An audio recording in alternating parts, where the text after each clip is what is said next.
The heart. Although popular culture has it associated with love and our emotions, it's actually a pump that circulates our blood, providing the various parts of our body with the oxygen it needs to stay alive. The right ventricle pumps blood into our lungs through the pulmonary circuit, where it's oxygenated, while the left ventricle supplies all body tissues through the systemic circuit.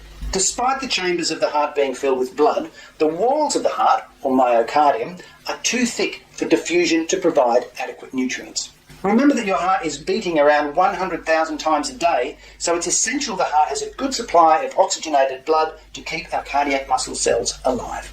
The heart makes up around 0.5% of our body weight, but needs around 5% of the body's blood supply. Thus, the heart has a network of arteries and veins that comprise our coronary circulation.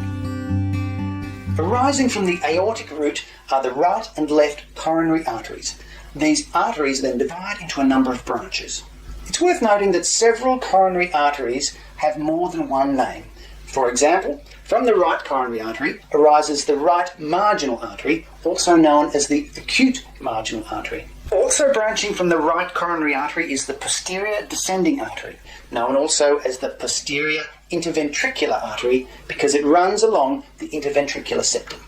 However, different people have different configurations of their coronary arteries. While in most humans the posterior descending artery comes from the right coronary artery, in some people it's connected to the left coronary artery, and on rare occasions it arises from both the left and right. Arteries arising from the left coronary artery include the left anterior descending artery or anterior interventricular artery, the left circumflex artery, and the left marginal artery, also known as the obtuse marginal artery. This network of arteries divide further into atrioles and capillaries that nourish the myocardium, with blood being returned to the heart via cardiac veins which join to form the coronary sinus, which empties into the heart's right atrium, ready for a return journey to the lungs. Interestingly, while it's during systole, when the ventricles are contracting, the blood is provided through the pulmonary and systemic circuits, blood is actually delivered to the myocardium during diastole, when the heart is relaxed. The reason being that when the ventricles aren't contracting, the coronary arteries are compressed, which makes it difficult for blood to flow through them. Indeed, during systole, the aortic valve is open, and the anastomoses between the aorta and the left and right coronary arteries are covered by the cusps of the aortic valve. When diastole occurs, the aortic valve closes, allowing diastolic pressure within the aorta to supply blood to the coronary arteries. Coronary arteries are considered functional terminal arteries, or end arteries. This means that each artery supplies a particular area of the myocardium.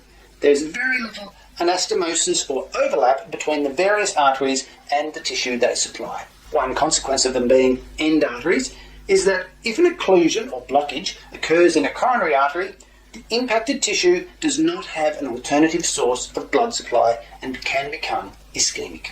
Indeed, the leading cause of death in Australia is ischemic heart disease, which is usually caused by what's known as atherosclerosis. Atherosclerosis is a plaque build-up inside the coronary arteries, which obstructs the flow of blood. It's a complex inflammatory process, often starting in childhood and gradually developing over a period of decades. It can begin with irritants such as hypertension or toxins and low-density lipoproteins, or LDLs, that deliver cholesterol to cells via the bloodstream. These irritants damage the endothelium of the blood vessel's tunica intima, allowing the LDL cholesterol to attach to the endothelium, build up and oxidize. In response, the immune system's macrophages ingest the cholesterol, but can gorge themselves and then die, forming what's known as foam cells, which build up to form a fatty streak.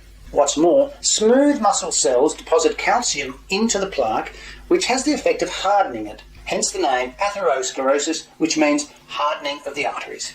The smooth muscle cell can also excrete collagen and elastin that forms a fibrous cap over the fatty plaque, which can rupture, exposing the material inside the plaque to the blood. This material is thrombogenic, meaning it's prone to forming blood clots that can cause an occlusion in the blood vessel, starving that section of the heart of oxygen. If not quickly remedied, can result in a myocardial infarction, commonly known as a heart attack. Given the high impact of coronary artery disease on the Australian population, many of those engaged in nursing practice are directly involved with the diagnosis and treatment of patients with atherosclerosis.